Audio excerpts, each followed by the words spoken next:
Hello YouTube, Randy from Crossfire Holsters, crossfireholsters.com. I had some requests to kind of show how I make some of my light channels. What we got here is about a 1.25 inch dowel rod that I'm just going to mark up the halfway point and saw it down for about maybe 3 inches or so, cut it in half. The first thing I want to do is just mark up the halfway point, and then I usually use a scroll saw to cut it in half, but I just got a new bandsaw, going to be throwing it through there.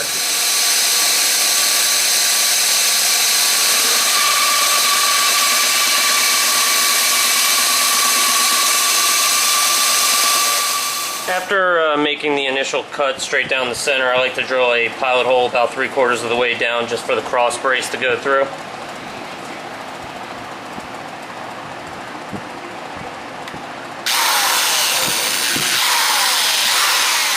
And after we cut again, just get 2 equal halves. Alright, and with these halves, I just like to take my old channel as a reference point. Kind of mark off where I go to.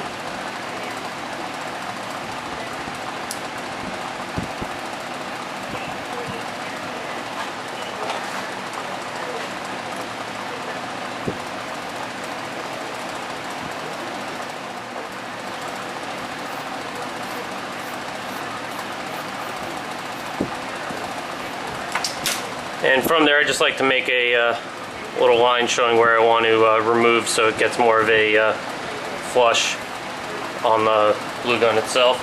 And then from there, I just take it onto the belt sander.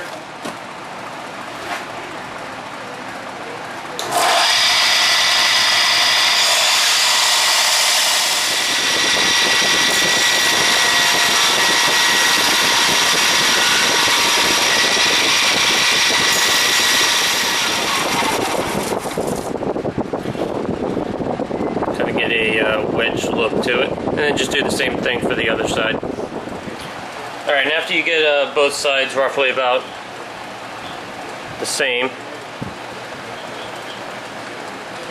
I like to take the pilot hole that I started, just make it a little bit bigger for my cross brace.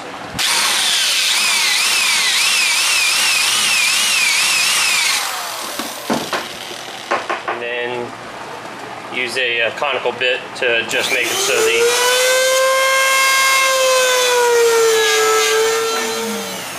and just make the pilot hole just a little bit bigger for my cross brace screw, so it will sit flush once it's actually in there. Alright, once you get the cross brace through at least one side, and just do a mock up.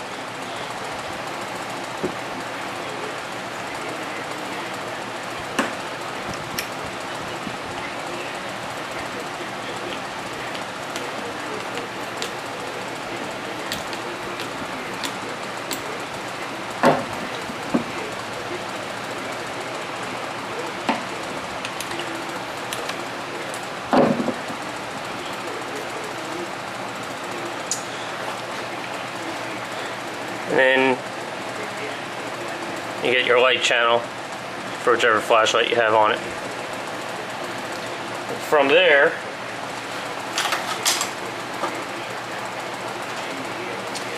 take a regular 5-gallon paint stir, and this is my old light channel that I need to redo. And I'm going to do the same exact one, so all I'm going to do is trace it out. And you can make whatever kind of light channel you want. You can put your own little design on it, put your logo on it, anything that you want to show up for it.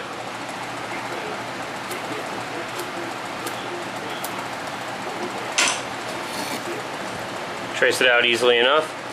And then I just like to hop on the scroll saw.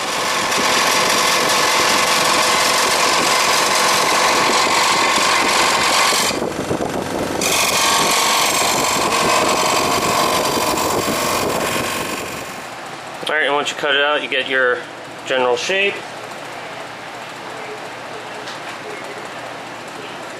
When it's on the gun, it'll fit somewhat like that, mostly because it needs to cover up the screw hole or the tension adjustment on the light. For this one's for the TLR3.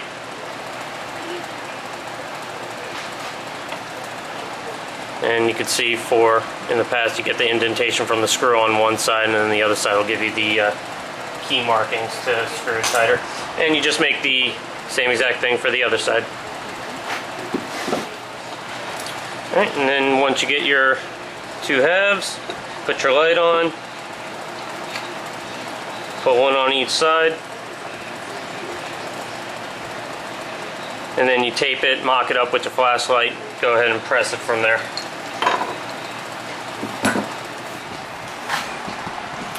Alright, one of the other questions I got was about my press.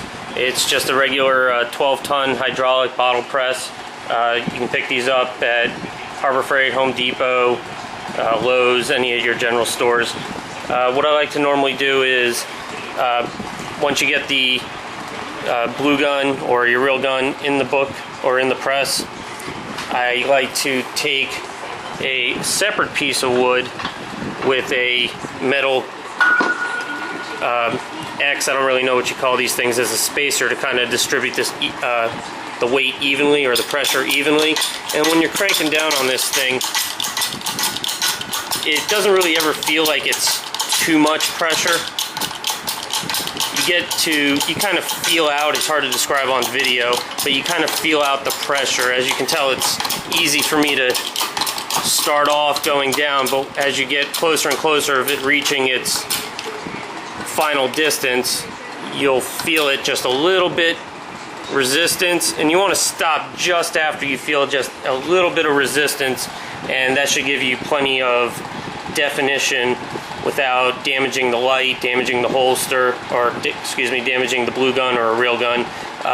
Especially with polymer frame guns, if you're going to use the real thing, make sure you have the magazine in it, and that's with any press that you use.